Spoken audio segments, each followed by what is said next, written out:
Assalamualaikum, apa kabar Bolo? Berjumpa kembali dengan saya Fenty Zulan dalam program Lobby Belajar Lebih Memahami.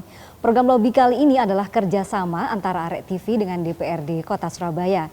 Dan untuk tema Lobby kali ini adalah menjaga cagar budaya Surabaya bersama narasumber kita, anggota Komisi D DPRD Surabaya, Bapak Cahyo Siswo Utomo.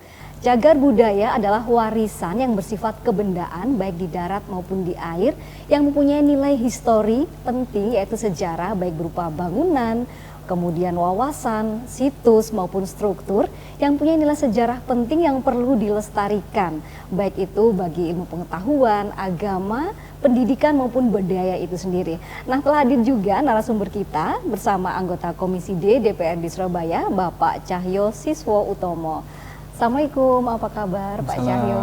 Sehat? Alhamdulillah, luar biasa ya Pak ya? Ya.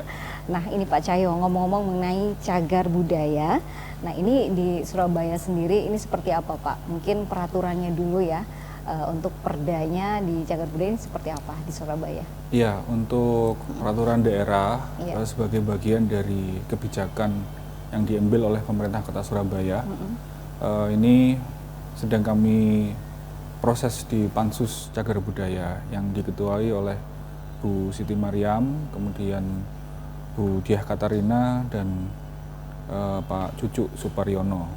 Saya sebagai anggota di Pansus tersebut mengikuti proses-proses dalam cagar budaya dan kebetulan dalam proses penyelesaian proses cagar budaya itu, Pansus Cagar Budaya itu memerlukan penyelesaian atau adanya tenaga ahli cagar budaya.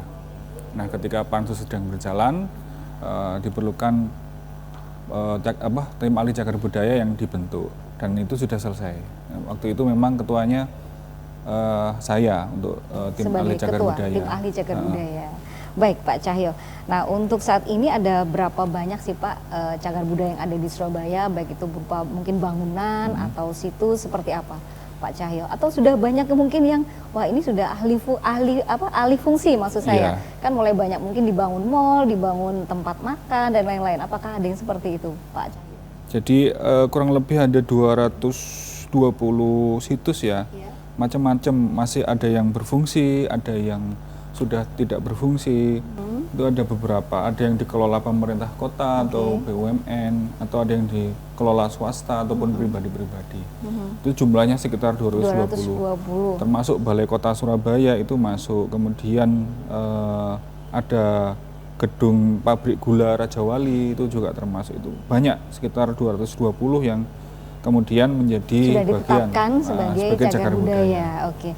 Nah, untuk menjaga dan melindungi tadi kan sudah dibentuk tim ahli tim ahli cagar budaya. Ini sudah berapa lama Pak berarti dibentuknya? Kalau dibentuknya sebenarnya sih semenjak kita selesai kemarin itu baru sebenarnya dibentuk di April Mei itu ya.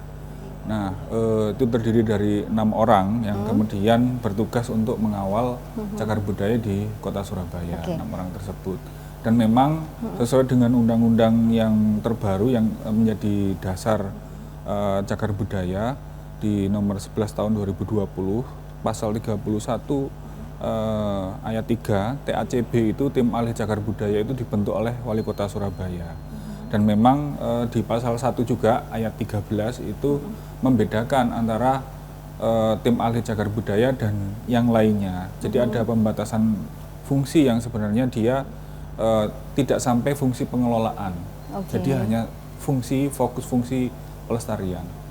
Nah, mungkin bisa dijelaskan Pak Cahyo, sebenarnya tugas utamanya fungsi pengelolaan tadi seperti apa, pengawasan itu seperti apa Pak Cahyo? Ya. Jadi kalau pengelolaan itu sampai memanfaatkan sebenarnya. Oke, berarti benefit dari sampai memanfaatkan untuk wisata misalnya. Untuk wisata misalnya kalau di beberapa tempat itu bisa berfungsi sebagai kafe gitu ya. Tapi tidak merubah bangunannya. Keautentikan bangunan tersebut ya. Ini bukan masuk tugas tim ahli cagar budaya. Nah, tugasnya tim ahli cagar budaya itu dia merekomendasikan penetapan dan itu nanti yang menetapkan tetap wali kota. Tapi rekomendasi kemudian agar tidak hancur, agar tidak hilang itu ada di tim ahli cagar budaya. Berarti maintenance atau pemeliharaannya ya Pak ya. Oke. Nah untuk ini Pak Cahyo ya, tadi sudah disebutkan beda antara pengelolaan dengan pelestariannya. Nah sedangkan untuk pengelolaan siapa yang berwenang ini Pak? Nah ini yang kemarin masuk rekomendasi kami bahwa pemerintah kota kita minta untuk kemudian membentuk tim yang sesuai atau tenaga ahli cagar budaya. Jadi di undang-undang tadi disebutkan bahwa ada tugas lain, ada fungsi lain yang harus dikerjakan oleh orang lain yang namanya tenaga ahli cagar budaya. Nah di situ ada fungsi pengelolaan. Itu siapa saja Pak yang ada? Nah di kalau yang tenaga tim ahli ini kemarin kami merekomendasikan agar pemerintah Kota Surabaya segera membentuk, segera merekrut. Ini yang belum ada. Jadi masih ada kekosongan fungsi di situ di pemerintah Kota Surabaya untuk fungsi ini. Oke, mungkin pakar sejarah kah atau seperti apa ini Pak? Atau lebih ke ekonomi ya mungkin? Bisa lebih dari satu orang. Jadi tetap harus ada urusan sejarahnya, tetapi juga ada urusan orang yang kemudian bisa mengoptimalkan. Sebenarnya tidak hanya urusan ekonomi, tapi juga untuk urusan kepentingan sosial kemasyarakatan itu bisa. Jadi misal kalau kami belajar di kota lain, kota Semarang itu ada suatu gedung itu yang kemudian bisa dimanfaatkan untuk kepentingan masyarakat, jadi gedung pertemuan, nah itu bisa.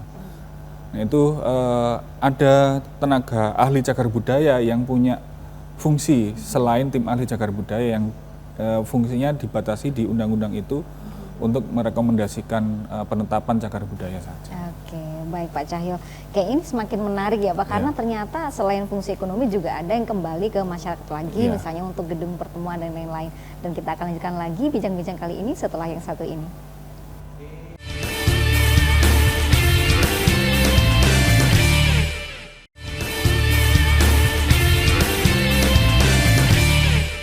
Baik Bolo, kembali di Lobi Belajar Lebih Memahami. Masih dengan tema kita kali ini adalah menjaga cagar budaya Surabaya bersama narasumber kita, anggota Komisi D DPRD Surabaya, Bapak Cahyo Siswa Utomo. Nah, Pak Cahyo tadi sudah menjelaskan juga mengenai tim ahlinya. Nah, ini untuk tugas tim ahli sendiri mungkin bisa dijabarkan Pak Cahyo sebagai ketua ya Pak ya? Waktu itu saya diberi amanah sebagai ketua untuk pansus tim ahli cagar budaya. Nah itu tim ahli cagar budaya itu sesuai dengan pasal 1 ayat 13 Undang-Undang adalah kelompok ahli pelestarian dari berbagai bidang ilmu yang memiliki sertifikat kompetensi untuk memberikan rekomendasi penetapan, pemeringkatan, dan penghapusan cagar budaya. Jadi tim ahli itu dia kerjanya memberikan rekomendasi. Penetapan, pemeringkatan, dan penghapusan cagar budaya. Kemudian yang menetapkan, yang memberi pemeringkatan, yang menghapus itu adalah pemerintah Kota Surabaya. Nah, tim ahli ini fungsinya memberikan rekomendasi hal tersebut. Nah, baik Pak Cahyo. Nah, selama terbentuk tim ahli tadi, apakah ada penambahan yang masuk dalam penetapan cagar budaya? Ataukah sudah ada yang, wah ini kayaknya sudah tidak perlu masuk cagar budaya? Ada nggak Pak itu? Nah, ini karena baru dibentuk beberapa bulan yang lalu, laporannya belum sampai ke kami yang baru ini. Yang baru ini belum sampai ke kami. Kalau yang sebelum-sebelumnya itu, kami menerima laporan kegiatan-kegiatan yang kemudian masih bersifat kajian. Apakah kajiannya itu untuk kemudian ditetapkan, direkomendasikan ditetapkan, ataupun direkomendasikan dihapuskan, atau pemeringkatan itu juga ada di situ. Dan mengenai hal itu pula ada perubahan cara memberi pemeringkatan itu ada perubahan. Berarti yang jumlah 220 sekian tadi itu masih data yang lama ya Pak? Iya, masih data yang lama, belum data yang baru. Belum dari yang tim ahli Bapak tadi belum ya? Jadi masih data yang lama, berdasar data yang lama.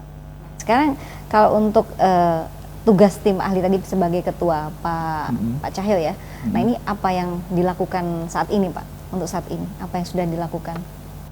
Saya sebagai pansus, kami sudah selesai dan sudah melaporkan ke paripurna bahwa pansus kami sudah selesai dan ada beberapa rekomendasi yang menjadi catatan kami.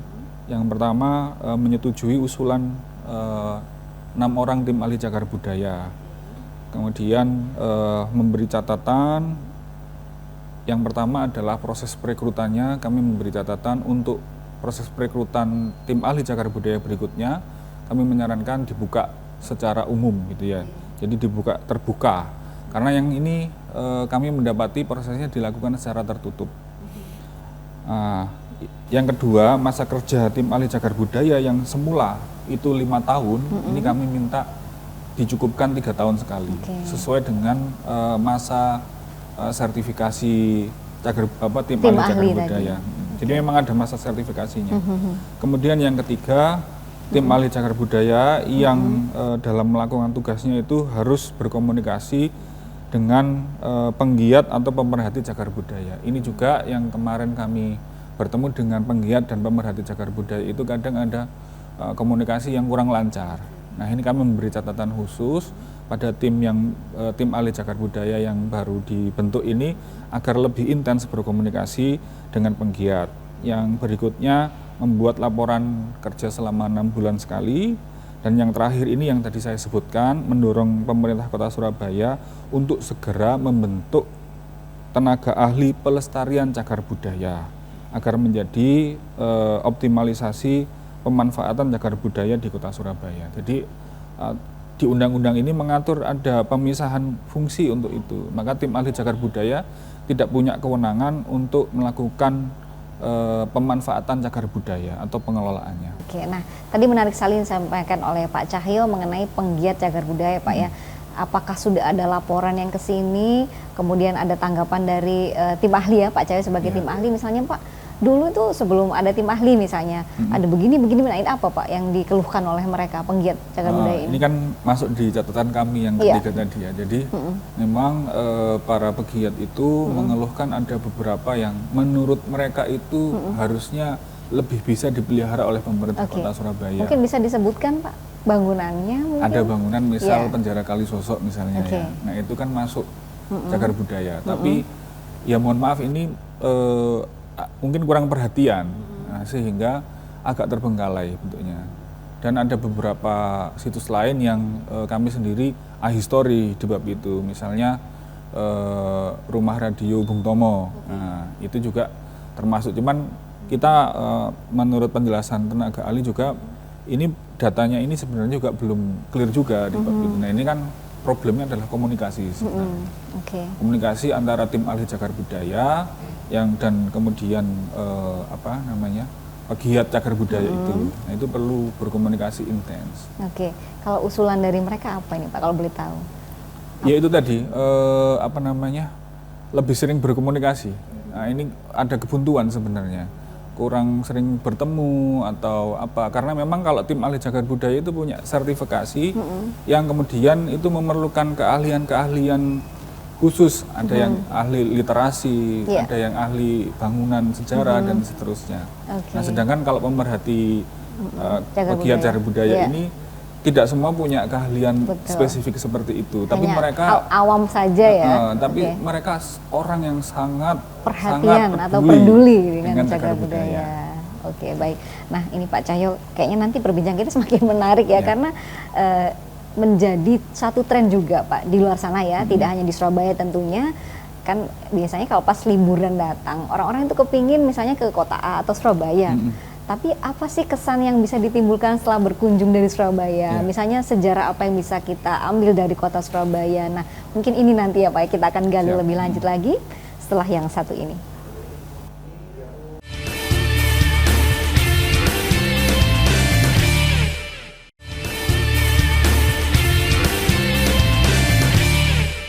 Baik, Bolo kembali di Lobi Belajar Lebih Memahami, masih dengan tema kali ini adalah menjaga cagar budaya Surabaya. Nah, ini ngomong-ngomong tentang cagar budaya, Pak Cahyo, mungkin masyarakat masih beberapa itu awam, apa sih cagar budaya, kemudian apa yang termasuk dalam cagar budaya? Apakah mungkin seni tari yang bukan kebendaan ya Pak ya? Apakah juga masuk? Misalnya, oh ternyata bukan, nah ya apa penjelasannya? Bagaimana Pak Cahyo? Ya, jadi cagar budaya ini kita harus berdasarkan undang-undang ya, Undang nomor 11 tahun 2010 di pasal 1 itu disebutkan bahwa cagar budaya itu adalah warisan budaya bersifat kebendaan. Jadi berarti kalau seni bukan ya Pak? Misalnya tarian seni, bukan ya Pak ya? Bukan termasuk cagar budaya. Karena nanti kemungkinan ada raperda baru lagi terkait dengan pemajuan budaya. Nah, itu di situ. Nah, untuk cagar budaya memang kita tidak bisa kemudian lepas dari undang-undang yang ada oleh pemerintah pusat. Nah, ini bersifat kebendaan, berupa benda, cagar budaya, bangunan, cagar budaya, struktur cagar budaya, situs cagar budaya, dan kawasan cagar budaya. Jadi dibatasi itu. Jadi sifatnya kebendaan. Yang terlihat, tampak, bisa dilihat, diraba gitu mungkin Pak ya? Baik itu di darat, di air, yang perlu dilestarikan keberadaannya karena mempunyai nilai penting bagi sejarah, ilmu pengetahuan, pendidikan agama, atau kebudayaan melalui proses penetapan. Nah, ini di ujungnya disebutkan harus proses penetapan. Nah, di situ juga dijelaskan benda cagar budaya itu apa detailnya. Kemudian ada bangunan cagar budaya apa, struktur cagar budaya apa, itu ada di pasal-pasal di ayat berikutnya. Jadi kalau pasal 1 menyebutkan tentang cagar budaya apa, adalah sifat kebendaan yang terdiri dari benda cagar budaya. Di ayat kedua dijelaskan tentang benda cagar budaya itu adalah apa.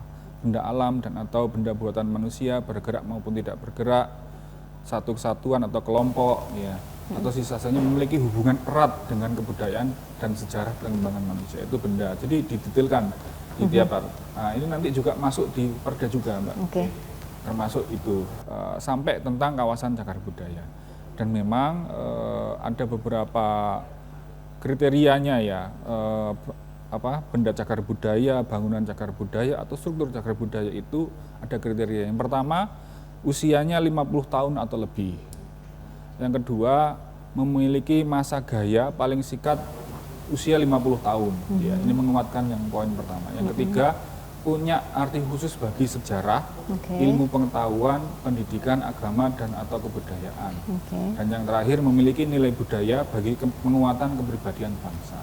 Misal kita sebut, jadi kota satu-satunya kota di Indonesia yang disematkan kota pahlawan itu hanyalah Surabaya.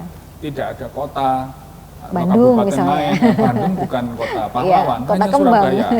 Nah, itu berarti di situ ada nilai-nilai lokal Surabaya. Nah, ini bab yang terakhir tadi tentang penguatan kepribadian bangsa ada di Surabaya. Nah, tinggal kemudian cagar budaya yang tadi masuk syarat 50 tahun itu punya kepribadian bangsa enggak di situ. Misalnya, mohon maaf seperti Hotel Mojopahit. Nah, Hotel Mojopahit di situ ada sejarah di situ. Maka dia termasuk cagar budaya. Yang tipenya tipe A atau kelasnya paling tinggi, kelas nasional. Nah, itu gimana Pak untuk menetapkan kelasnya apa, spesifikasinya Pak? Masuk kelas A, kelas apa lagi? B mungkin? Nah, itu ada spesifikasinya. Yang baru ini spesifikasinya itu lebih pada wilayah sebenarnya. Jadi ada perubahan di undang-undang juga, di perda nanti juga disesuaikan. Itu lebih ke wilayah, kawasan. Jadi misalnya dia menempatkan di satu kota, maka dia adalah situs cagar budaya kota tersebut atau kabupaten tersebut. Apabila kemudian dia ada di lebih dari satu kota, maka dia masuk ke provinsi, gitu. Dan apabila lebih dari satu provinsi masuk ke nasional. Nah, begitu pula kelas-kelasnya nanti juga akan dipertahankan. Apabila itu terkait dengan sejarah bangsa, dia masuk kelas nasional. Tetapi kalau dia nanti kelasnya untuk sejarah lokal misalnya ke Surabaya saja atau di salah satu kecamatan saja seperti beberapa kemudian, maka dia kelasnya kelas lokal tersebut. Nah, mungkin bisa disebutkan Pak Cahyo, kalau untuk kawasan, nah ini mana Pak? Surabaya termasuk cagar budaya itu kawasan mana? Sebenarnya secara resmi belum ada, sedang direncanakan. Kemarin ada beberapa potensi, misalnya di Kia-Kia itu bisa. Kemudian religi di Sunan Ampel itu bisa. Tinggal bagaimana nanti memenuhi syarat-syarat yang bisa dipenuhi. Nah, tidak seperti Semarang misalnya yang dia ada kawasan cagar budaya, memang ada syarat luasnya, Mbak. Nah, ini Surabaya itu agak nyebar-nyebar. Agak tersebar-sebar gitu ya, ada di beberapa kawasan dan memang cirinya sama, biasanya mengikuti sungai, di sekitar sungai. Nah ini sedang dikaji apakah kemudian bisa dijadikan kawasan atau belum bisa. Karena ketika dia menjadi kawasan maka ada peraturan kawasan cagar budaya yang harus dipenuhi. Seperti misalnya tidak bisa dilewati, misalnya ya tidak bisa dilewati kendaraan berat. Truk-truk yang besar-besar itu bisa lewat. Berarti ada harus alih fungsi jalan nantinya ya, itu harus dipertimbangkan. Misalnya kita misalnya ke kawasan religi wisata Ampel ya, di situ pusat perdagangan, masih dilewati bongkar muat barang besar-besar di sini. Nah itu yang kemudian juga harus kita pertimbangkan. Menjadi satu kendala ya Pak yang harus dicari solusinya. Harus dikaji, betul. Kemudian kalau kita menetapkan ini nanti jadi kajian, ini nanti jadi kawasan cagar budaya, harus kita pertimbangkan banyak hal di situ. Plus minusnya masih ada. Makanya salah satu fungsi tim ahli pelestarian cagar budaya itu tentang pemanfaatan dan pengelolaan itu kita minta untuk segera direkrut oleh pemerintah Kota Surabaya. Oke, nah sekarang ngomong-ngomong Kota Pahlawan, tadi menarik sekali ya Pak Cahyo, Kota Pahlawan ini nggak main-main label yang prestisius ya menurut saya ya, sedangkan kota lain tidak. Nah untuk misalnya nih Pak ada wisatawan yang datang, nah kira-kira apa ini Pak yang mau disuguhkan dengan label Kota Pahlawan tadi dari Surabaya? Ya sebenarnya yang paling mudah kita tentukan dulu apa namanya cagar budaya yang terkait dengan kepahlawan itu mana saja. Daerah Tunjungan misalnya, kemudian daerah Monumen Tugu Pahlawan dan museumnya itu dikuatkan, diperbaiki, promosinya juga ditingkatkan. Kami beberapa waktu yang lalu sempat mengunjungi Museum Tugu Pahlawan, itu ada beberapa hal yang fasilitasnya itu mungkin perlu perhatian ya. Ada beberapa yang kurang berfungsi dan sebagainya. Jadi perhatian pemerintah Kota Surabaya terhadap cagar budaya, terutama dengan yang punya nilai-nilai kepribadian bangsa, yang dalam hal ini adalah Kota Pahlawan, itu perlu ditingkatkan. Tapi sekali lagi kita juga harus melihat kemudian mengkaji yang benar. Kita punya tim ahli cagar budaya, kawasan-kawasan atau cagar-cagar budaya mana atau bangunan-bangunan cagar budaya yang mana yang kemudian dia punya sisi Surabaya sebagai Kota Pahlawan. Yang saya ketahui, yang saya paham itu tadi kayak Hotel Mojopahit atau kawasan Tunjungan itu pernah jadi sejarah bangsa di situ. Begitu pula Jembatan Merah. Nah, Jembatan Merah itu juga bisa menjadi cagar budaya juga di sana. Nah itu yang kemudian kalau kita ngomongin Kota Surabaya sebagai Kota Pahlawan, ada beberapa titik yang kemudian bisa dibuat skenario untuk kemudian wisata itu datang menikmati sejarah di Kota Surabaya. Baik, menarik sekali nih Pak. Kayaknya nggak main-main ya Pak ya. Karena sejarah perjuangan pahlawan ini sangat mempengaruhi bagaimana histori kemerdekaan kita tentunya ya. Dengan tadi ada Radio Bung Tomo ya Pak ya. Nah, kemudian nanti masih banyak lagi situs maupun gedung-gedung lainnya yang termasuk dalam cagar budaya. Nah, sekarang begini Pak, apakah sudah ada cagar budaya tadi yang berupa bangunan dan lain-lain, situs yang sudah menjadi area wisata? Sudah adakah Pak? Iya, sebenarnya seperti Tugu Pahlawan itu sebenarnya sudah menjadi area wisata ya, museumnya itu. Begitu pula Hotel Mojopahit, gitu ya. Hotel Mojopahit bahkan berfungsi sebagai hotel di sana, dan memang kita bisa menikmati beberapa bangunan yang bahkan saya ketahui misal Hotel Mojopahit mau menambahkan lift saja itu konsultasinya juga nggak mudah. Harus seperti apa dan sebagainya. Penambahan bentuk bangunan itu juga tidak sembarangan. Merubah bentuk aslinya gitu ya Pak ya? Bahkan tidak sekedar merubah, menambah bangunan itu juga harus izin khusus. Ada aturannya, ada izinnya dan sebagainya. Misal saya nggak bisa sebut ya, ada satu bangunan sejarah di Surabaya ini, dia dia cagar budaya.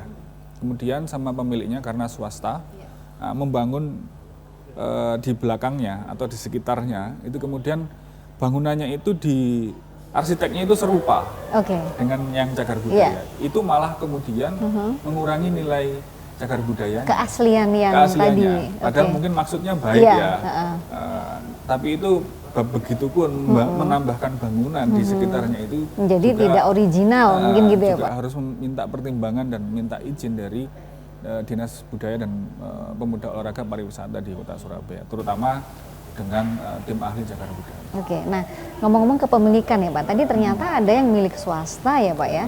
Nah ini bagaimana untuk alih fungsi kepemilikan tadi Pak? Apakah sebelumnya memang sudah banyak yang dimiliki oleh swasta atau baru-baru ini ada terjadi pembelian dari? Ya, yang saya tahu memang sebelumnya memang milik swasta. Oke. Yang saya tahu memang sebelumnya milik swasta atau milik BUMN ya. Oke. Sebelumnya memang milik swasta atau milik BUMN. Karena memang perawatan, pemeliharaan cagar budaya itu tidak bukan sesuatu yang murah ya, cukup mahal merawatnya. Ketika misalnya temboknya itu ada kropos atau apa, itu kan beda bahannya dengan bangunan yang sekarang. Jadi memang pemeliharaannya tidak murah dan memang ketika itu dikelola oleh pihak swasta, kemudian pemerintah Kota Surabaya melalui Perda ataupun undang-undang diterapkan, maka swasta juga ketika memelihara itu harus sesuai dengan peraturan dan perundang-undangan yang berlaku. Oke. Sehingga bangunan itu tetap terawat. Kalau dari sisi pengawasan Pak, tentunya setiap orang yang mau membeli satu bangunan misalnya Pak ya, ini termasuk cagar budaya nih. Nah apakah di awal sudah ada komitmen ya Pak ya? Artinya dia tahu banget bahwa ini loh peraturan-peraturan yang harus kamu tahu, masalah renovasi dan lainnya, sudah diketahui kah oleh pihak pemilik mungkin Pak? Iya, ya kalau sekarang yang sudah memakai, insya Allah sudah tahu semua. ya. Nah, tinggal kemudian proses pengawasan itu yang kemudian harus dikuati oleh pemerintah Kota Surabaya. Nah ini siapa dalam hal ini yang mengawasi hal ini? Kalau secara dinas ada Dinas Kebudayaan, Pemuda Olahraga dan Pariwisata. Jadi ada fungsi kebudayaan, fungsi pengawasan kebudayaan yang masuk sebagai pengawasan terhadap cagar budaya. Tidak terjadi di Surabaya ya, tidak terjadi di Surabaya.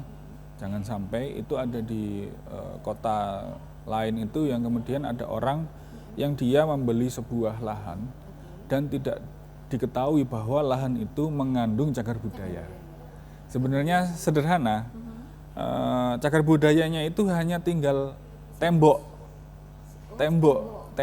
runtuhan begitu. Nah kemudian kan dia ingin bangun, nah dirobohkanlah sebagian itu. Dan heboh jadinya, bermasalah karena ada cagar budaya. Nggak sembarangan meroboh, bangun aja nggak sembarangan, apalagi merobohkan. Nah itu yang terkadang disinformasi ya antara pemilik lama gitu ya, yang bisa jadi ini keturunan dari pelaku sejarah, kemudian pembeli dan pemerintah kota yang kemudian tidak terjalin komunikasi. Tapi saya rasa yang kasus seperti ini ya belum terjadi di Surabaya. Saya belum pernah mengetahuinya dan jangan sampai. Nah harapan saya juga kepada pemerintah Kota Surabaya, kepada warga baik itu swasta maupun pribadi pemilik cagar budaya juga berkomunikasi intens ketika akan melakukan perubahan kepemilikan.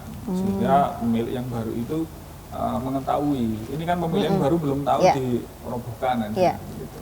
Berarti kalau saya lihat juga kan tadi untuk masuk dalam cagar budaya salah satunya adalah usia minimal 50. Nah ini kan waktu berjalan terus Pak ya. Berarti kan ada nanti penambahan-penambahan. Ya mungkin dulunya belum masuk ke cagar budaya, tapi tiba-tiba setelah sekian puluh tahun kemudian masuk cagar budaya. Nah ini berarti bagaimana pemerintah menginformasikan tersebut kepada yang bersangkutan, misalnya nih ternyata setelah ditetapkan ini masuk ke cagar budaya, apakah dalam mungkin surat tanahnya atau surat bangunan izin IMB-nya itu ada catatan tersendiri atau gimana itu Pak? Yang pertama ketika suatu bangunan itu dia akan ditetapkan gitu ya menjadi cagar budaya itu melalui beberapa proses ya. Yang pertama memastikan dulu ini ada kejadian sejarah nggak di sini. Ada kemudian ada nilai-nilai bangsa nggak di sini. Kalau dia hanya sekedar bangunan lama apa itu banyak, cuman kan nggak ada kejadian sejarah di situ. Yang kedua tim ahli cagar budaya itu pasti akan melakukan kajian. Ketika melakukan kajian itu pasti akan berkomunikasi dengan pemilik kan, dan itu pemilik akan mengetahui oh ini termasuk cagar budaya ternyata, oh ini kayaknya akan menjadi cagar budaya. Nah itu nanti akan ada proses-proses termasuk juga pajak bangunan dan sebagainya itu juga agak berbeda, ada NIK-nya. Oh, sudah ada ya berarti dalam dokumen tersebut. Dan ada potongan khusus untuk. Oh, oke. Jadi berbeda dengan. Nah, untuk masyarakat awam nih Pak, yang ingin tahu misalnya ini masuk cagar budaya atau enggak, apakah ada satu website resmi atau bisa dilihat di mana 220 sekian tadi itu di mana daftarnya? Jangan dijawab dulu Pak Cahyo, kita akan lanjutkan setelah yang satu ini.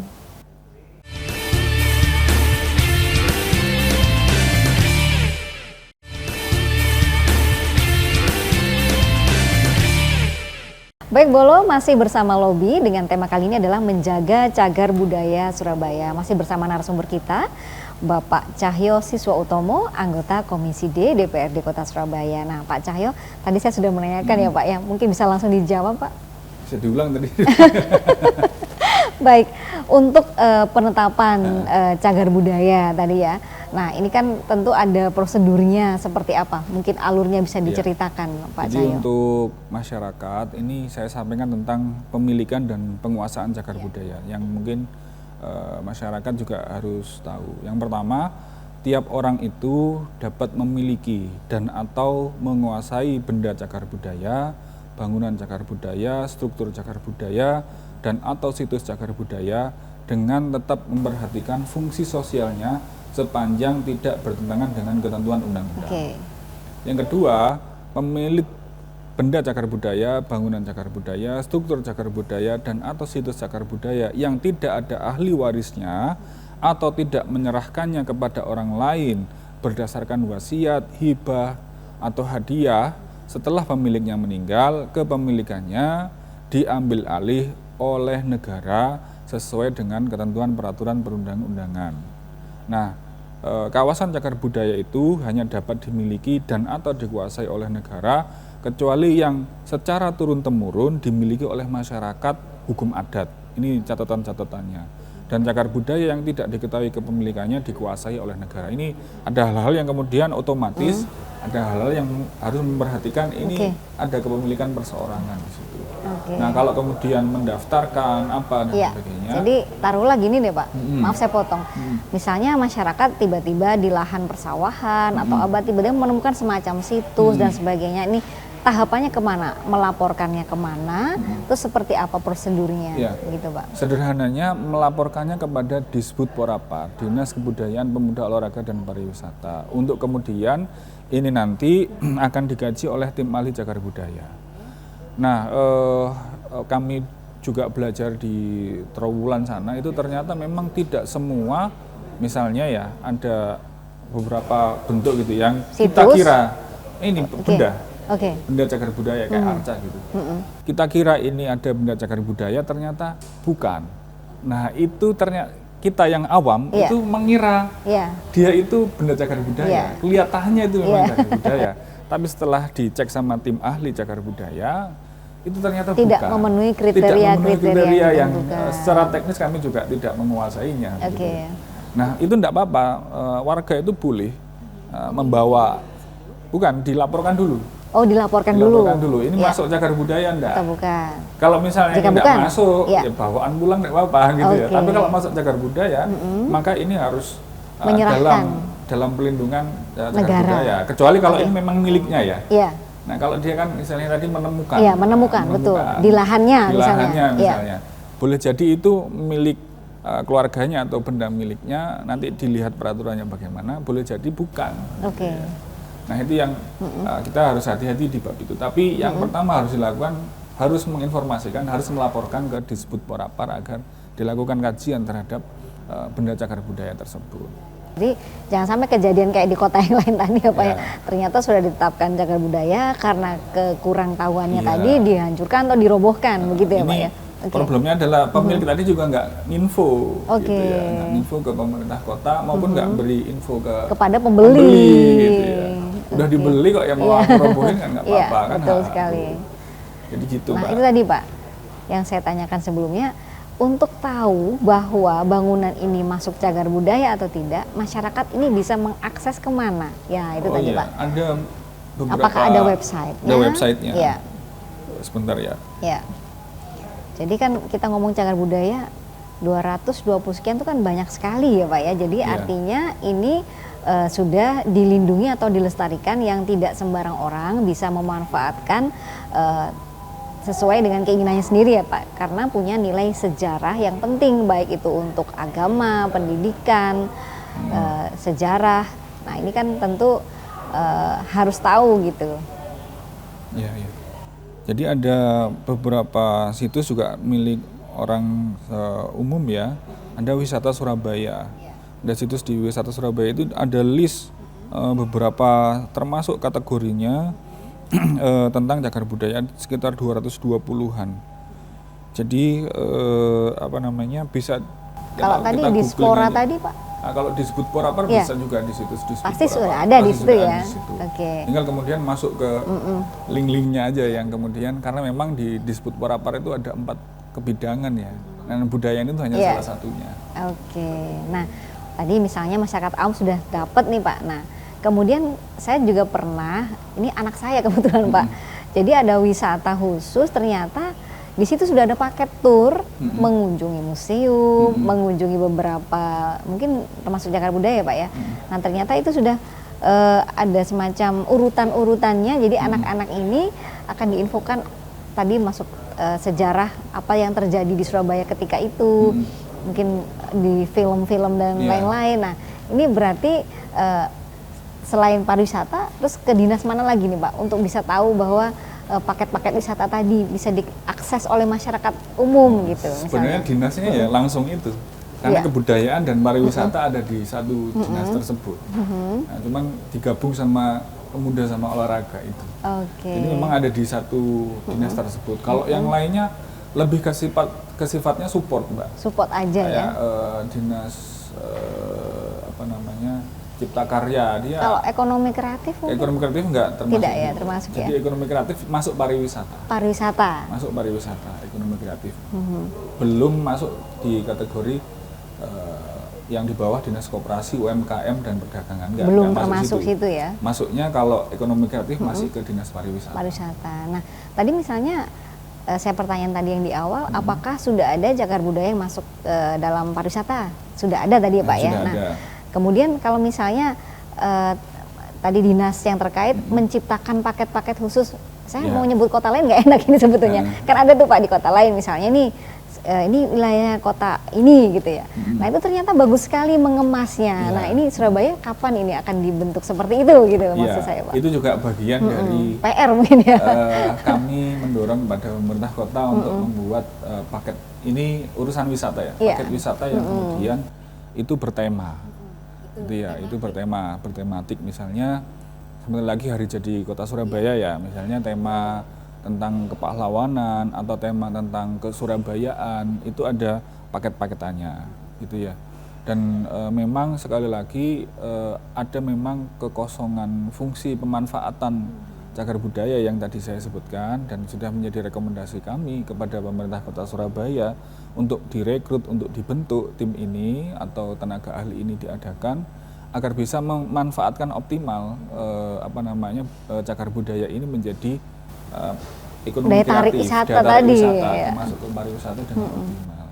Nah memang belum ada tim atau tenaga ahli khusus di bab itu dan keterbatasan di undang-undang di Ahli Cagar Budaya tidak punya kewenangan untuk pemanfaatan, Untuk pengelolaan. Karena harus ada tenaga ahli yang lain lagi. Karena ada yang lain lagi yang memang Iya. harus ada tenaga ahli lagi yang kemudian ini harus diadakan pemerintah Kota Surabaya khusus untuk itu. Dan itu masih belum ya Pak Nah, ya, itu masih belum proses ada. gitu. Sudah jadi rekom kami lah. Baik, Pak Cahyo kita akan lanjutkan kembali setelah yang satu ini.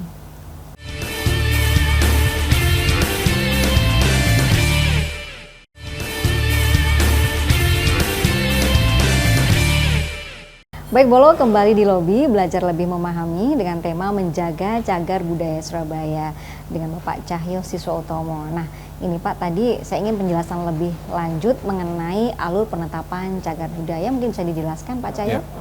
Ya. Jadi sesuai dengan Undang-Undang 11 tahun 2010, penetapan alur cagar budaya itu meliputi yang pertama penemuan, gitu ya, kemudian atau pencarian, ya, ditemukan, dicari, kemudian pendaftaran, diregister secara nasional, kemudian dikaji oleh tim ahli cagar budaya, kemudian tim ahli cagar budaya itu memberikan rekomendasi untuk kemudian yang berikutnya ditetapkan oleh kepala daerah.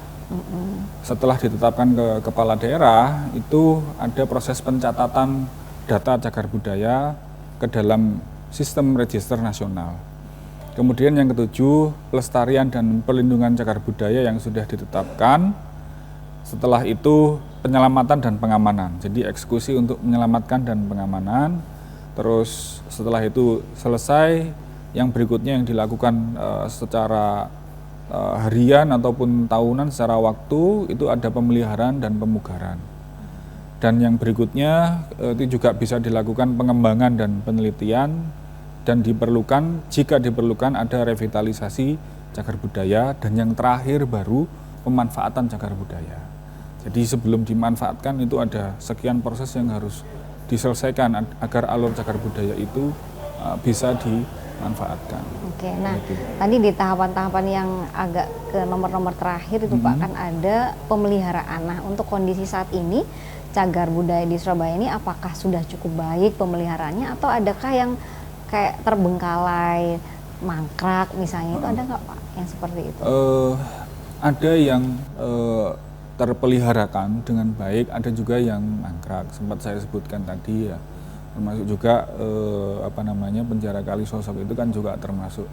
Nah ini kita juga harus pahami juga bahwa ada keterbatasan tadi itu. Tinggal bagaimana nanti kita bisa mengoptimalkan fungsi pengawasan kita agar pemerintah Kota Surabaya juga memberikan perhatian terhadap cagar budaya yang khususnya yang punya nilai-nilai khusus terhadap kepribadian bangsa, terutama lokalnya Surabaya, yaitu kota pahlawan. Iya.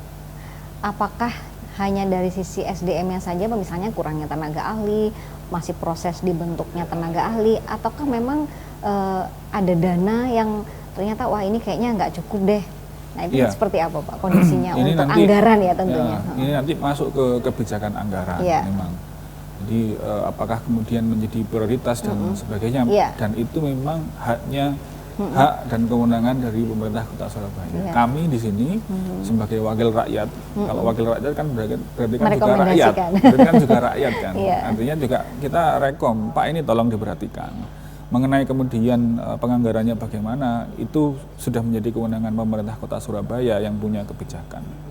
Tapi tentu saja kita tidak lelah, kita tidak capek ngiling Surabaya, mengingatkan pemerintah Surabaya. Ini minta tolong diperhatikan. Jangan sekedar dikasih tanda ini cagar budaya, tapi tidak dipugar, tidak dirawat, tidak dipelihara.